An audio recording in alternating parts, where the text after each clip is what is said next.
Good evening, everyone, and welcome to the season 3 premiere of Midori's Midnight Sessions.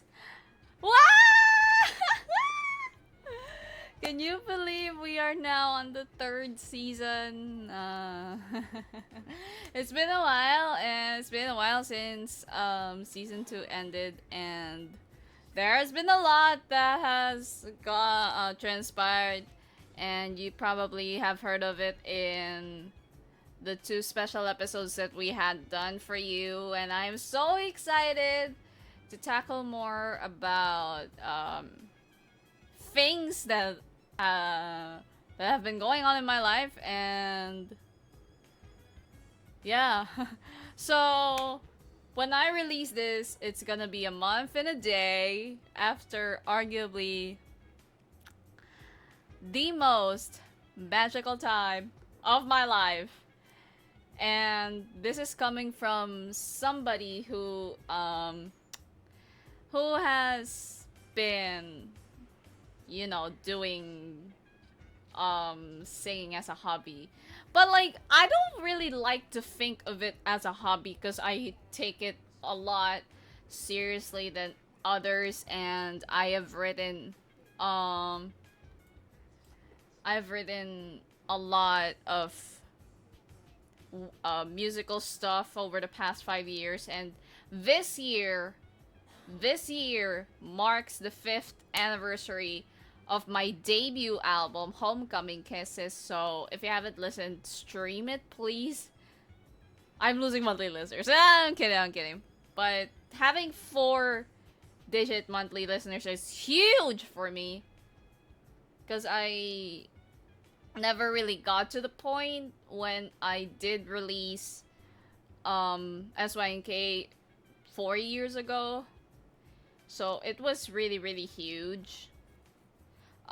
Having that much people listen to you and encountering one of them in real life during our journalism seminar, magical. But nothing will compare to this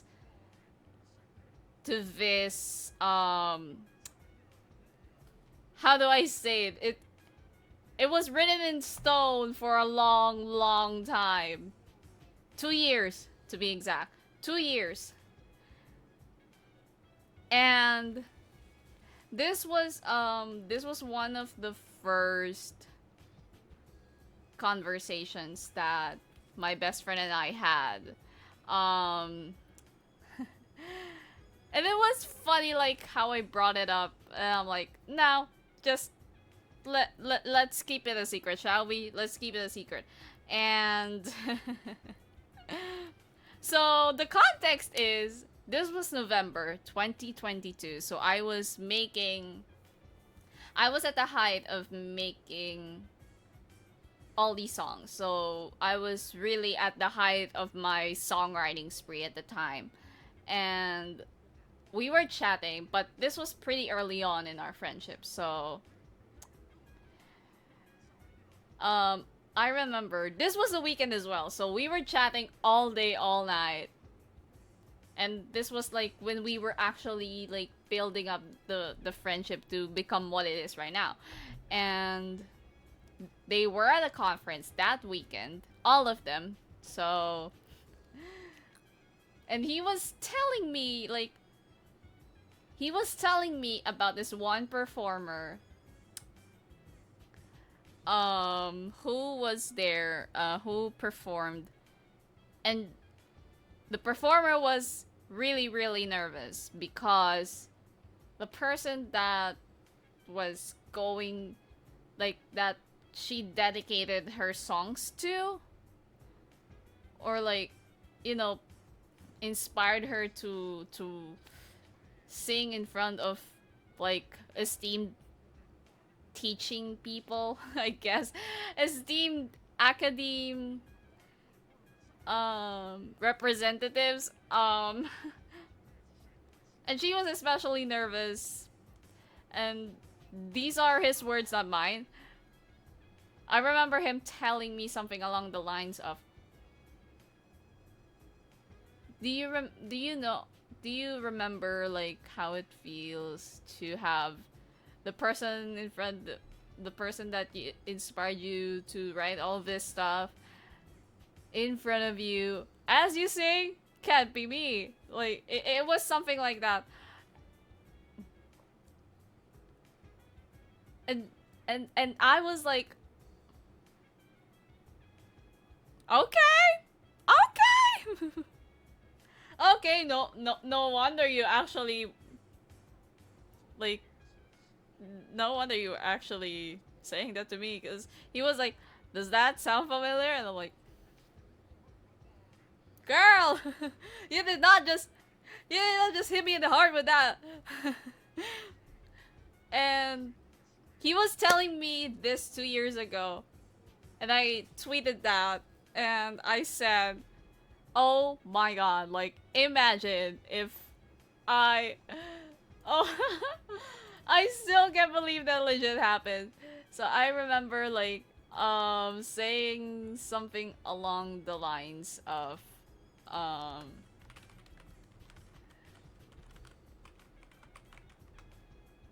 something along the lines of, oh, imagine if I actually performed my songs in front of people. Yeah, that would be really fun. Um,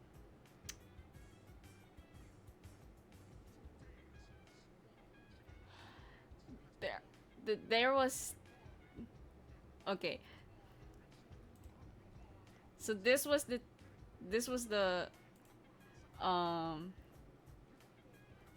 so this was part of the conversation, and he was telling me about, like, there, in the journalism seminar, you are supposed to have a couple of performances as intermission numbers, right? And, like, I did audition. I've alluded to this before in the journalism seminar episode.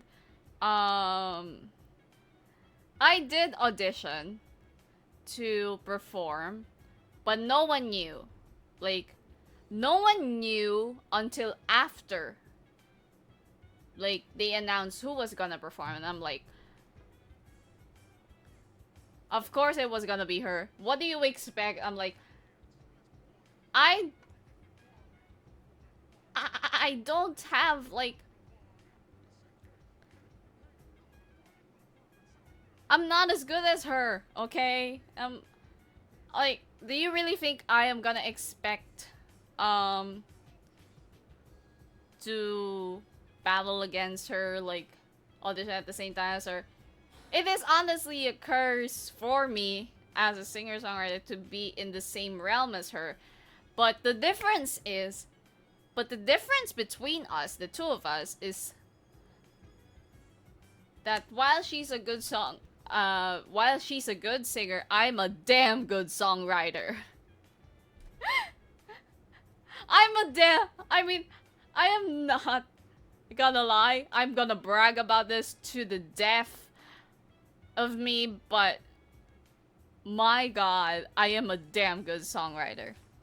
How the hell did I compose Everything About You in just like an hour? How did I compose the entirety of 11 songs? There were 11 songs in all these songs in just 34 days. 34, Joe. So imagine how crazy that songwriting spree is, that you've written most of the songs in within these 34 days, except for 2 that I've written years before. It's crazy, man. Like, I cannot believe it myself. And I am just so proud of everything that I've done in the past 5 years, and I'm just so excited to do more. And I was at a job interview yesterday as of recording this, and my future boss was like, well, you should promote. I'm like, I did? I did. I'm just like, it's been a year. It's been a year. I'm kind of lazy to promote my stuff. I'm not gonna lie. Like, I can hire someone to promote my stuff for me, but for the most part, I do it all myself, and it's honestly getting tiring. It's honestly getting tiring. I'm not gonna lie to you about that. I mean, in retrospect, I was more aggressive in the promotion campaign for all these songs than any of my previous stuff. I was really aggressive in promoting all these songs, especially when the full album came out. It was crazy. And you have to remember, I was in thesis writing mode. And that particular time frame was definitely one of my busiest ever. Like, that particular timeline leading up to the release of the full length was the busiest time of probably my life. Because I was promoting that, and I'm also doing my thesis. And you have to remember, I'm doing it by myself, as I've talked about before in the premiere episode of season 2. So, you just imagine how crazy that is. And another thing about that is that on the day that my concept photos got out, that was the day I got ditched. That was the day I got ditched. And so I was reeling from that as well. Like, the emotional turmoil of the thesis is like combined with the craziness of promoting my album. It's about to blow your mind. It's crazy. I swear to God, that was the craziest time of probably my life. Because these are such huge milestones in my life, my thesis and my album, and the fact that I got to, you know, do all that and like deal with that emotional baggage for like the entirety of the promotion campaign of all these songs, borderline crazy. I'm glad I'm still alive. I'm glad I am still alive and I am still sane after all that. Because honestly, if you remember from season 2, the thesis just got me like so devastated. Like, literal devastation, an earthquake that just crushed the hell out of me, and I'm still going. How?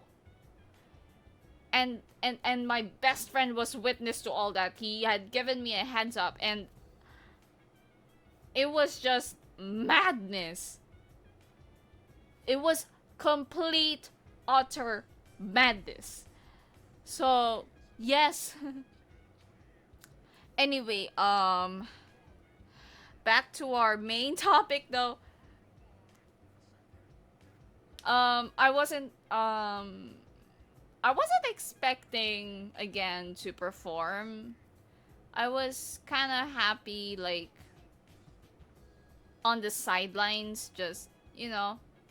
I didn't want to like do much per se, cause I'm not like a bum. I mean, I do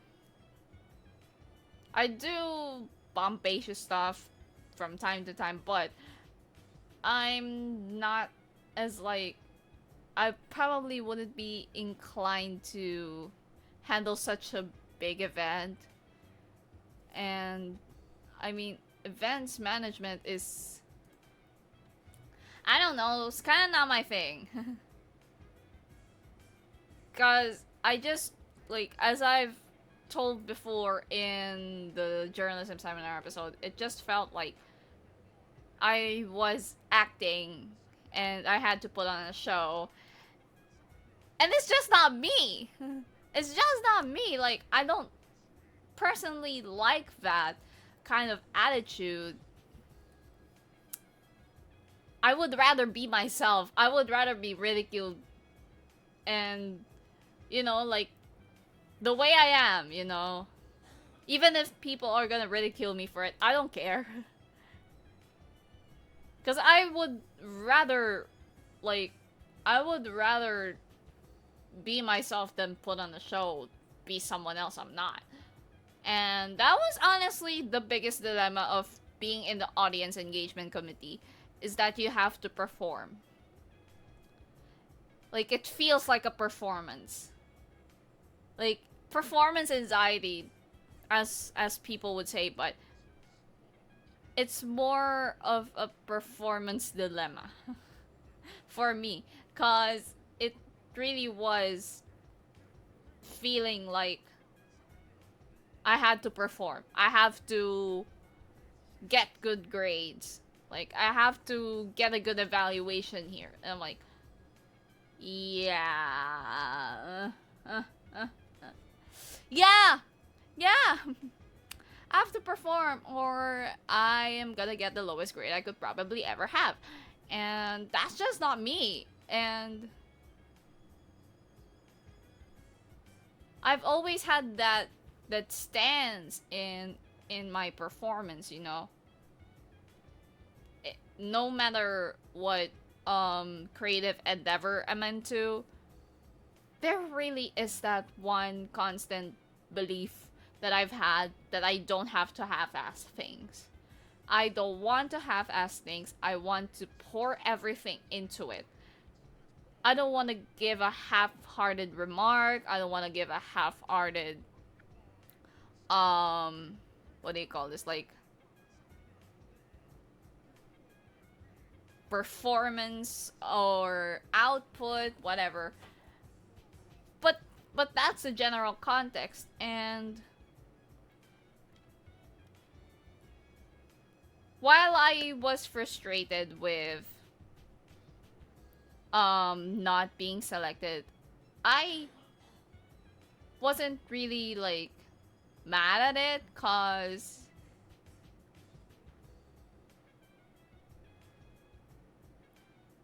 I just knew, but I just, honestly, I've just, like,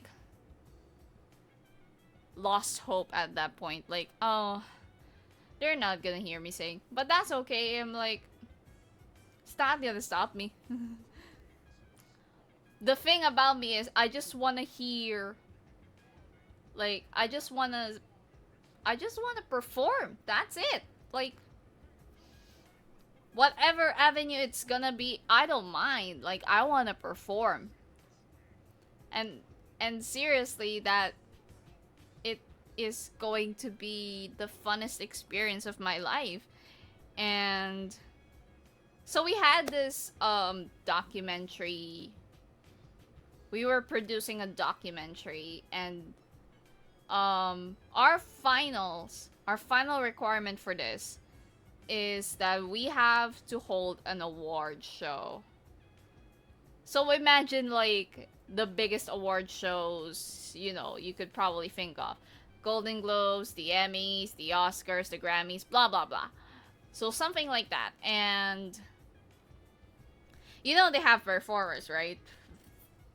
Like, they serve as intermission numbers. And so we were assigned to do everything right after the seminar. So we were literally crunching the hell out of this event, because we were just reeling from the journalism seminar and how hectic that was.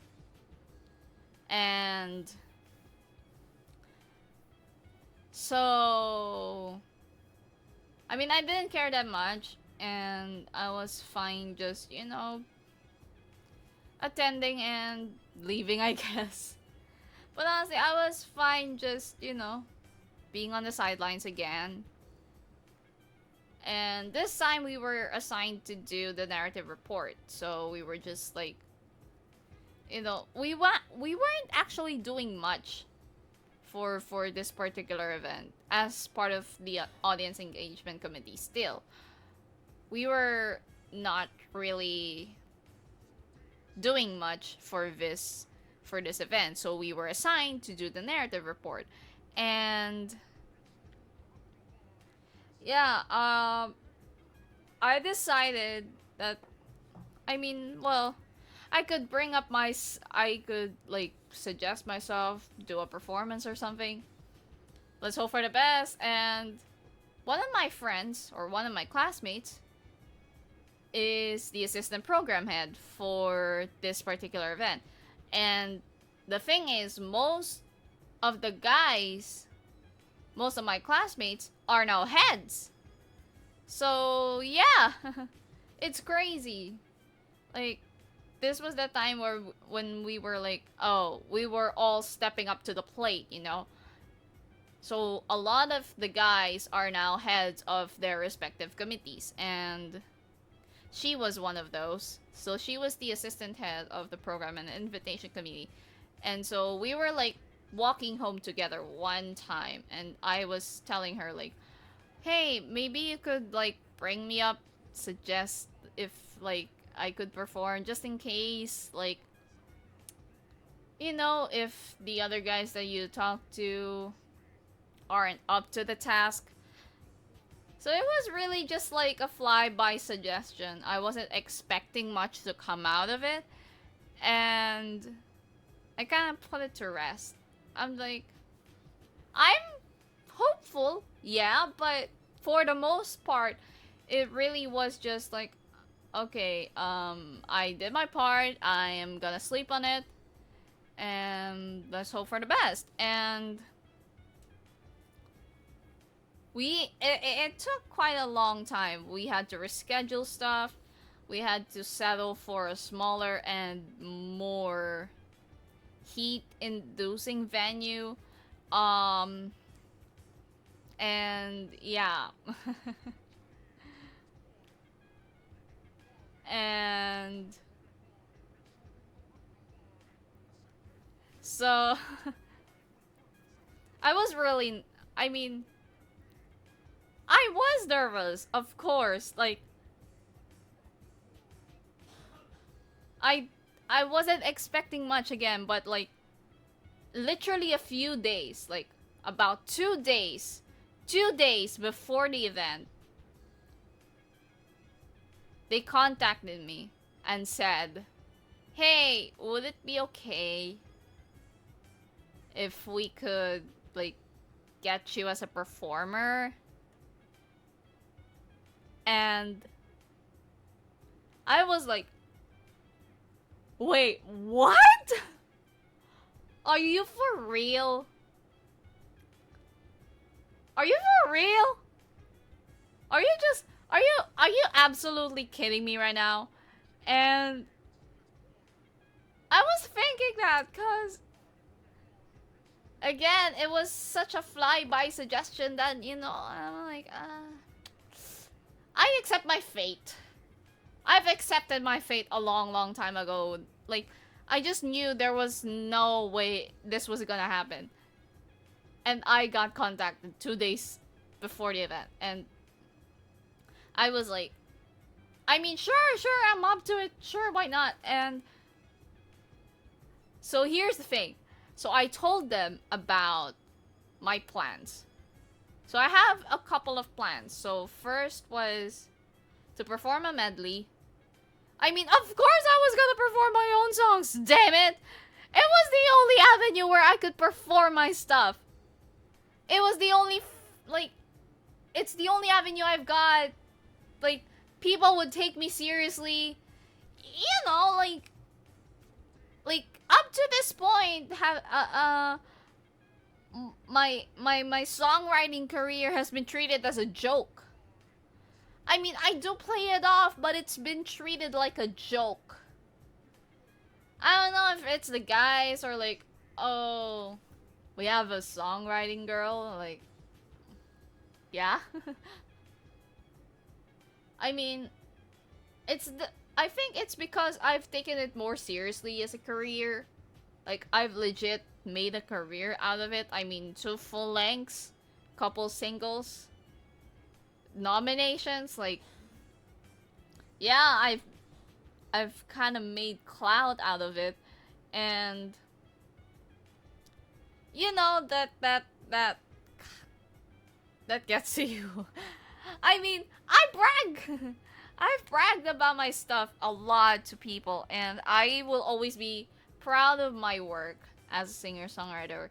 And that was the first plan. So the first plan was a medley, and I was this was 2 years ago as well. I brought this up to my best friend that I was gonna do some kind of a medley or an entire set list. I really did make a set list, an actual 10 song set list. And I wish I was kidding, but it has like stuff from my first and second albums and then a couple stuff that I wanted to do as well. And I also made a 20 song version. Yeah, I mean, just imagine how committed to this bit I was. And I believe my second, I think my second was,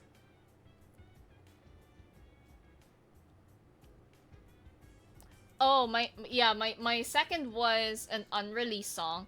I'm not gonna spoil about what it is gonna be, but it's probably going to be on some kind of album that I'm gonna release. I don't know when, but it is in the works. Um so so the story of that is, I mean, you've heard it in this podcast, but it is such a heartbreaking song. I love that song, seriously. And I plan to release it as a single on the anniversary of her demise.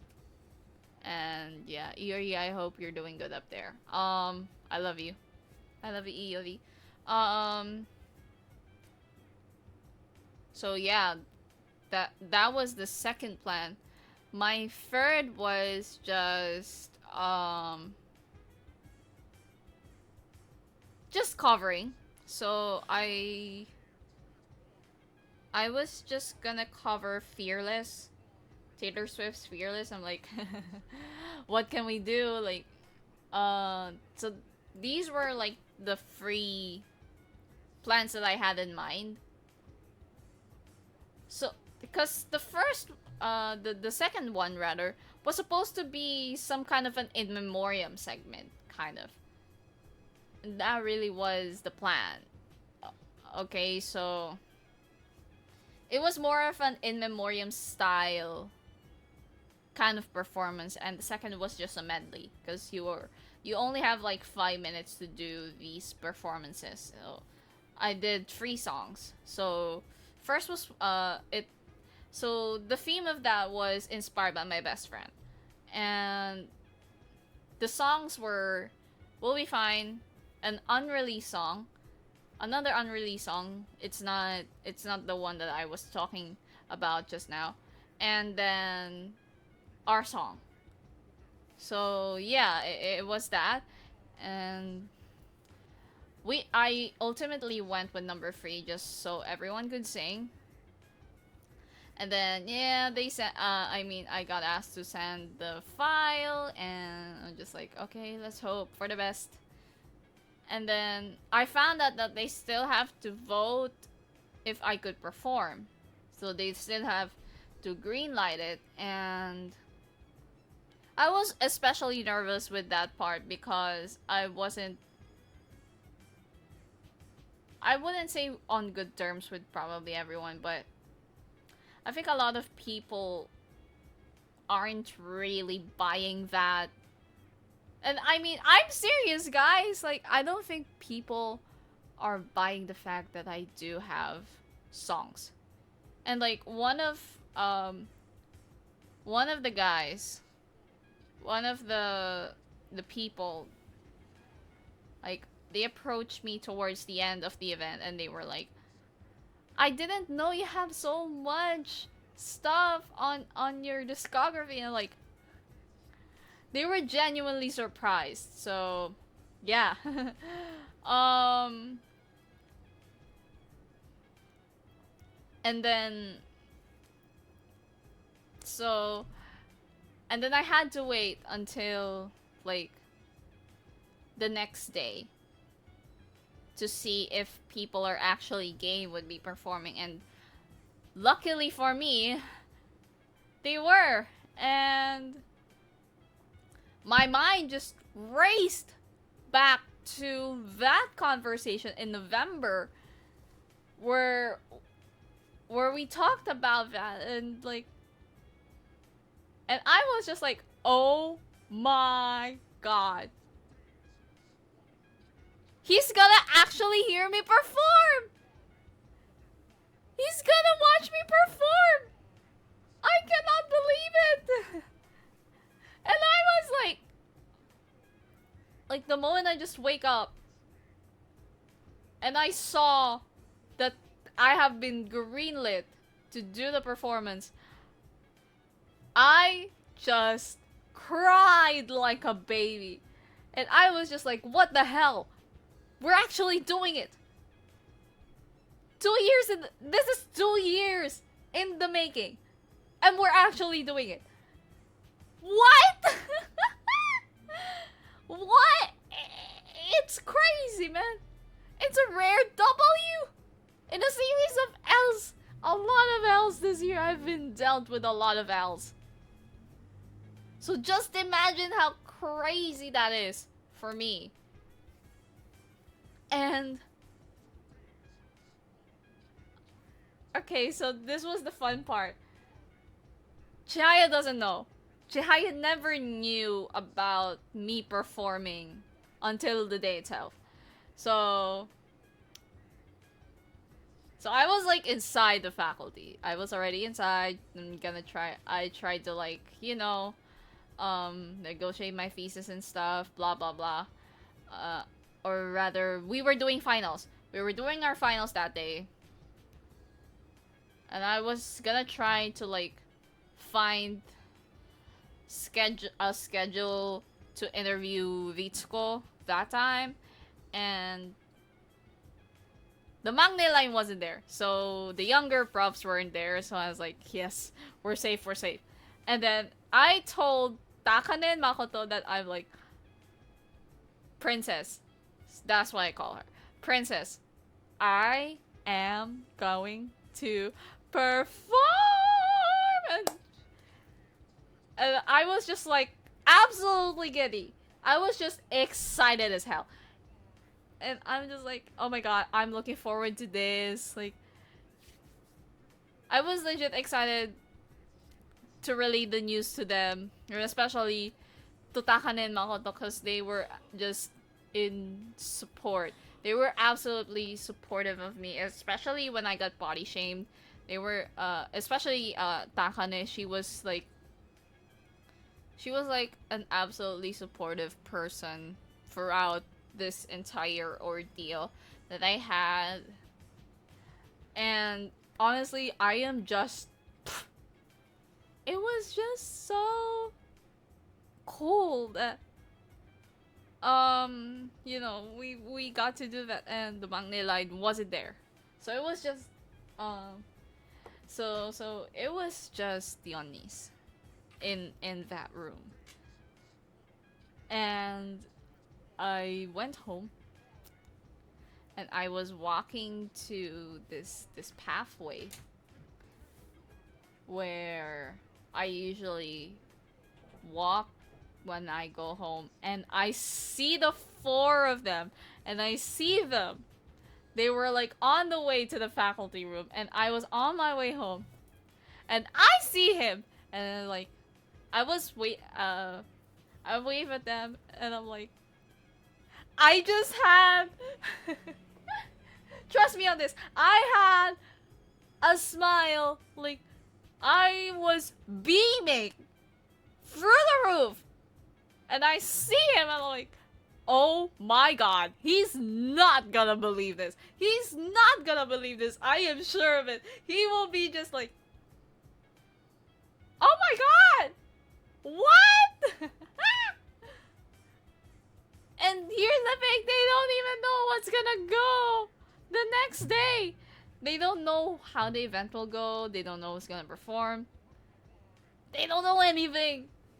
Like, they don't know who's gonna perform. It's gonna be me. Ah! So just imagine, like, the excitement that I had. And especially upon seeing Chaya, like, this was 2 years in the making. And we were talking about this 2 years ago. And it's actually happening. And, like, too bad. And I was like, they were already, like, they had their backs toward me. And I'm just like, I'm whispering to them, huh. Too bad you're not gonna know anything until tomorrow. And I was just like teasing the hell out of them. And especially Chihaya. I was just teasing the hell out of him. Because he doesn't know. I never told him anything.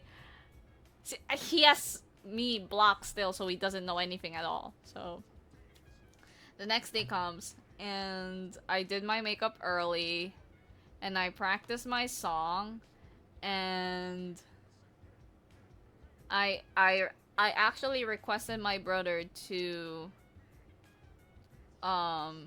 take me to the event place, and it was really hot in there, swear to god. So we were watching and we were like I don't know, like, we were watching the event, and I was just like, oh my god, oh my god, oh my god.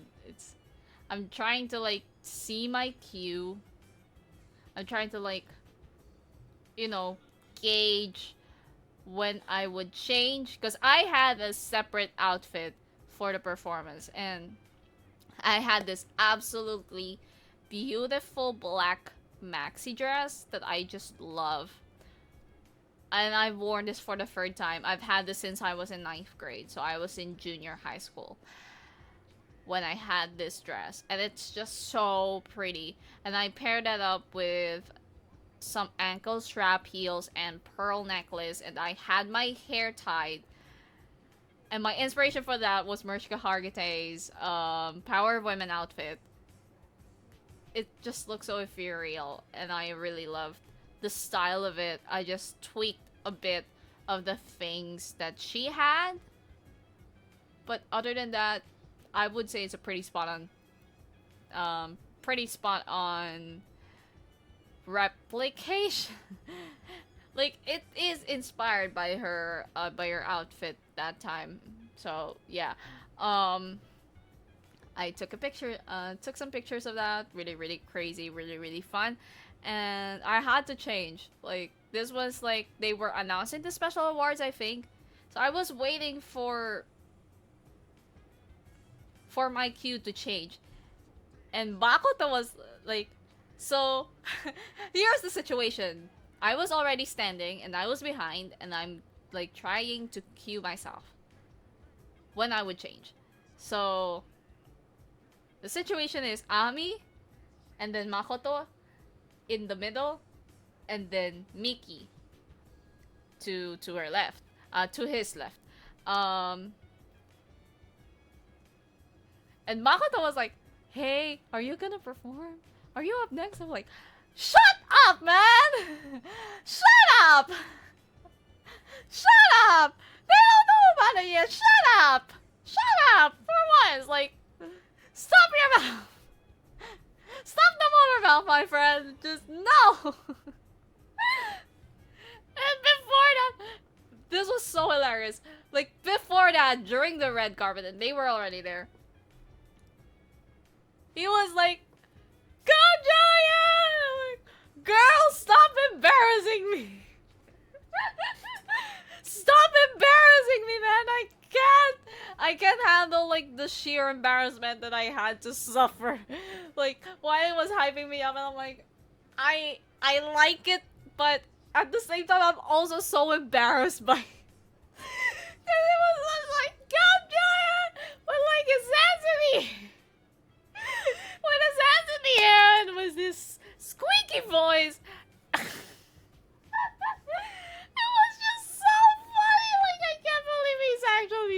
that. And I genuinely left him for it. And back to the story. So yeah, I was just like, hey, they don't know about it yet, so shut up. Shut up. I was literally about to just put his I was actually like trying to put my hands over his mouth so that he shuts up. Cause I was like, no, not yet, not yet, not yet, not yet. And then so I went down, I had to change, and I was about to go I was about to go inside when I see Chiaya was actually facing towards us. So he was facing to the back. And I was like, oh no no no no no no no no no no no no no no. He ain't gonna see me yet. He doesn't know shit. No. He's not supposed to see me yet. So I went in and I was like, yeah, I have to go out. So I went out and I was like trying to gauge again if he comes back, if he turns his back toward the front, because he was actually giving comments at the time, so he was giving a speech basically, and so I had to really like hide myself by waiting outside for a little bit more so he won't see me go in and like, you know, like like surprise him and like, hey, I'm actually performing. He doesn't know. So yeah, once he was done though, I went back in, and they were facing towards the front. So I was like, yes, yes, we're safe, we're safe. He doesn't see me yet. He doesn't know yet. And I was like, and they were all like, good luck, Choya. Good luck, Midori. And so I had to take my cue because I was about to perform. Like, I was just like trying to tiptoe. I was trying to tiptoe my way to the stage and hide behind the board that had our posters in it so that they won't see me, that he won't see me, and and I was like peeking through it to see if like he noticed anything, and I'm like, oh, thank God he doesn't know. Thank God he doesn't know yet. And so they were introducing me. I'm like, what? I can't believe he's actually singing it. And so when they introduced me, and I was like, I came out through that board, and they gave me the mic, and I'm like, oh my God! So I was just absolutely like excited to perform. I was just like doing these little bunny hops, and and I started my performance, and yeah, it was just so magical, and everyone was like listening. I did have some voice cracks here and there, but I did manage to perform really, really well, and and I was just so interactive with the audience, and I was really trying to enjoy my time, and it was just so much fun. And then here's the catch: while I was performing, so they had me like, you know, like the greetings, blah blah blah. They had me do that, and I was just like pointing to everyone. I was just literally having so much fun. And then during the bridge, this was so funny, and this was so fun to do. Cause for a bit of context, Mommy's birthday was June 21st. So it's literally a day after the damn event. So yeah, you can imagine like how absolutely fun it was that I could greet him a happy birthday, because I never did last year. And Like, I was too shy last year to greet him a happy birthday, so I couldn't really do that, but that's okay. Because I actually did. And so while the bridge was playing, I was like, I just wanted to let you all know we have somebody special celebrating his birthday tomorrow. Happy birthday, mommy! And everyone was like, yeah! Everyone was just cheering the hell out. And I don't know if I was an idiot doing that, but God, that was just so liberating to do. Like, actually acknowledge him in front of all these people. Like, actually acknowledge the person that inspired me to do all these. It's crazy, man. It's really, really crazy. It's just a poetic moment. And then, when I finished,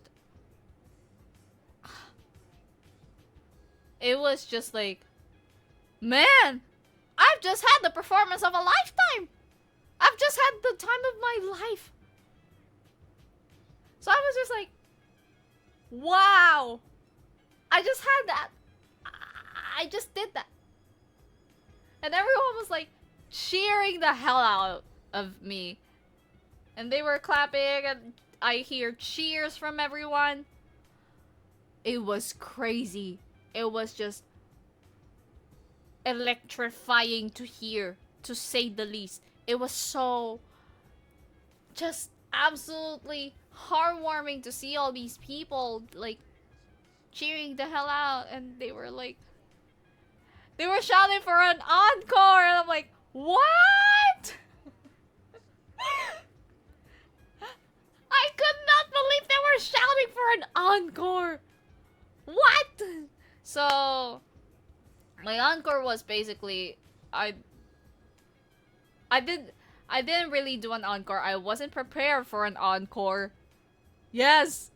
I wasn't prepared for an encore. It was so like everything was so last minute. So I wasn't able to like, you know, try to perform an encore song.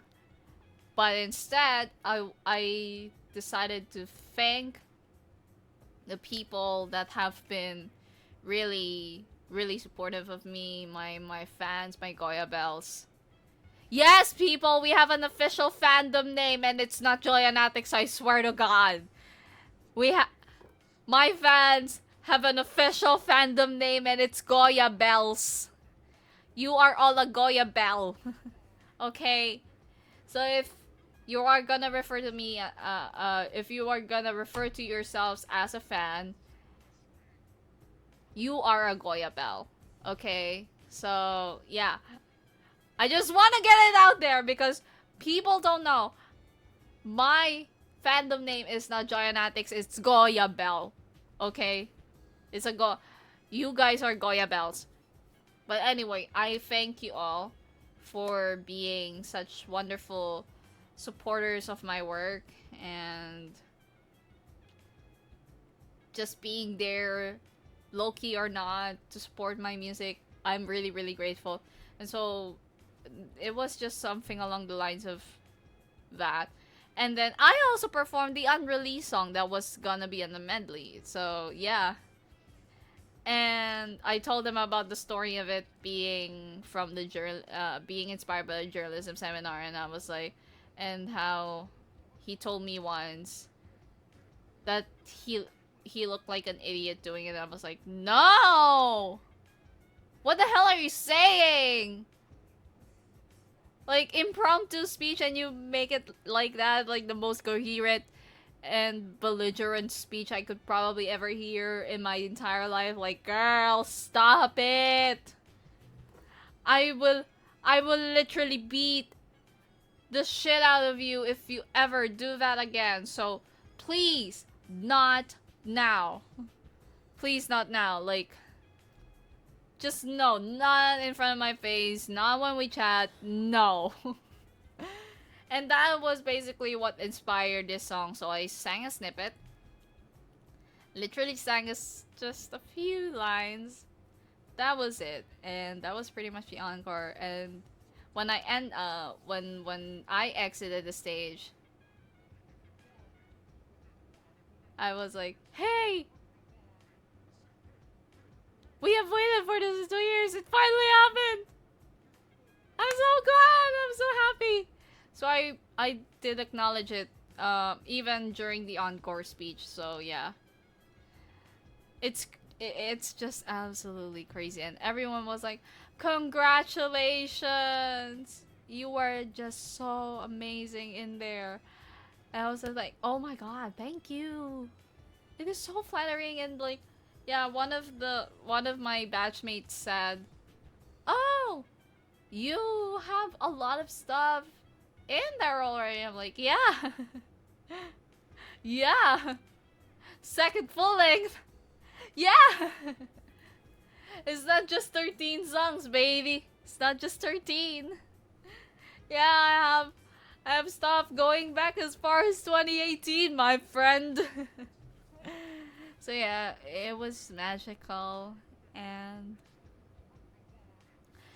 my mind is still, even now my mind is still reeling from all of that.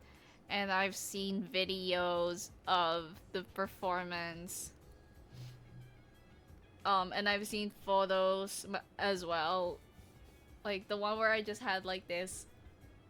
It's honestly like one of my favorite um pictures of myself, the one that I had my hands spread out like this, and I was just like, I've done it. It just felt so good, so good to finally do it. And I've been adamant about this for a long time, but it feels so good to finally realize that dream, that manifestation after so long. And I will always be thankful for the guys that made this happen. To Julian and to Jamie and to my classmates and to all the people that voted yes for me. Thank you very much for giving me the opportunity to perform for the annual award show. It was the most magical time I will ever have in my entire life, and I really thank you for it. I do hope to hold a concert, but I don't know.